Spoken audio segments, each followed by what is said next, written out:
Hi అండి. Welcome to Viju home kitchen. ఈరోజు సాసులేమీ లేకుండా ఇంట్లో ఉన్న ఇంగ్రీడియెంట్స్‌తోనే ఒక మంచి పాస్తాని టేస్ట్‌గా ఎలా చేసుకోవాలో ఈ వీడియోలో చూపిస్తాను. పిల్లలకే కాదండి, మనకు కూడా చాలా నచ్చుతుంది. ఇప్పుడు తయారీ విధానం చూద్దాం. ముందుగా పాస్తాని ఉడికించుకోవాలి. ఇలా స్టవ్ మీద గిన్నె పెట్టుకొని అందులో సగం వరకు వాటర్ పోసుకోండి. ఫ్లేమ్ హైలో పెట్టుకొని ఎసరు తళతళా మరిగాక కొంచెం సాల్ట్ మిక్స్ చేసుకొని పాస్తా వేసి ఉడికించుకోవాలి. నేను ఈ కప్పుతో తీసుకున్నానండి. ఇలా వేసిన తర్వాత గరిటెతో కలుపుతూ ఉడికించండి. ఇలా ఉడికించితే మనకి పాస్తా అంటుకోకుండా చక్కగా విడివిడిగా వస్తుంది.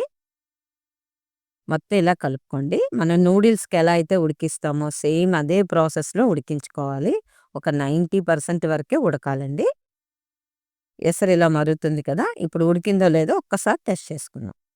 చూడండి. ఇలా కలర్ మారాలనమాట. ఇలా కలర్ మారితేనే మనకి 90% వరకు ఉడికినట్టు. ఇప్పుడు వీటిని జాలీలు గరిటెలోకి తీసుకొని అన్నిటిని తీసేసుకోండి. స్టవ్ బంద్ చేసేసి ఇప్పుడు ఇందులో పైనుంచి చల్లనీళ్ళు పోసుకోండి. ఇలా పోసుకుంటే మనకి ఇది ఓవర్ కుక్ అవ్వకుండా అలాగే పాస్తా విడివిడిగా కూడా వస్తుంది. ఇప్పుడు దీన్ని ఒక పక్కన పెట్టుకోండి. ఇప్పుడు ఒక మిక్సీ జార్‌లో ఒక 2 టమాటాలని ఇలా పెద్ద ముక్కలుగా కట్ చేసి వేసుకోండి. దీంతో పాటు ఒక 2 ఎండుమిరపకాయలను కూడా వేడి నీళ్ళలో ఒక అరగంట నానబెట్టి తీసుకోండి. ఇక్కడ నేను స్పైస్ ఎక్కువ కావాలని 2 వేశాను. మీకు తక్కువ కావాలంటే 1 వేసి మిక్సీ పట్టుకోండి. మిక్సీ అయితే చూడండి ఇలాగా గట్టిగా పట్టుకోవాలి. ఇప్పుడు దీన్ని ఒక పక్కన ఉంచుకొని స్టవ్ మీద కళాయి పెట్టుకోండి. అందులో ఒక టేబుల్ స్పూన్ ఆయిల్ వేసుకోండి. ఆయిల్ హీట్ అయ్యాక సన్నగా తరిగిన వెల్లుల్లి ముక్కలు వేసుకొని ముందు చక్కగా వేయించండి. ఇలా వేగిన తర్వాత సన్నగా తరిగిన పచ్చిమిరపకాయ ముక్కలు వేసుకోండి. పచ్చిమిరపకాయ ఆయిల్‌లో వేగుతుంది కదండీ! కారం అంత అనిపించదు. పిల్లలు తిన్నా కూడా మనకి ఏం కాదు. ఇప్పుడు ఇందులో సన్నగా తరిగిన ఉల్లిపాయ ముక్కలు కూడా వేసుకొని చక్కగా మగ్గిచ్చండి. ఇలా ఉల్లి కూడా మగ్గిన తర్వాత వెజిటబుల్స్‌ని వేసుకోవాలి.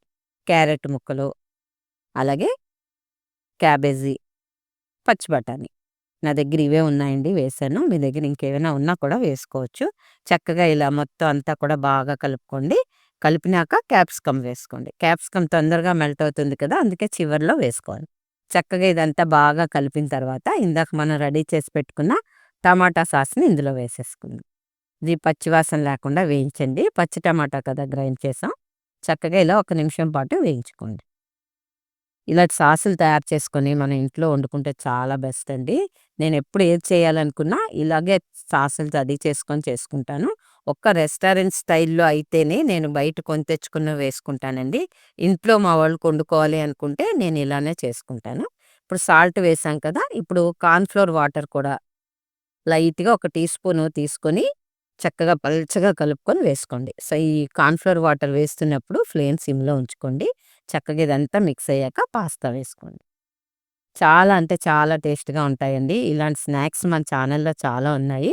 కావాలంటే లింక్ మీకు డిస్క్రిప్షన్‌లో, కామెంట్ సెక్షన్‌లో పెడతాను. ఇది బాగా పీల్చుకునేంత వరకు కలుపుకునేక సన్నగా తరిగిన కొత్తిమీర వేసుకోండి. వేసుకొని మొత్తం అంతా ఒక్కసారి ఒక 2 నిమిషాల పాటు కలుపుకోండి. చాలా అంటే చాలా టేస్ట్‌గా వచ్చిందండి. మీకు నచ్చినట్లయితే లైక్ చేయండి ఫ్రెండ్స్. అలాగే మీ ఫ్రెండ్స్‌కి, రిలేటివ్స్‌కి షేర్ చేయండి.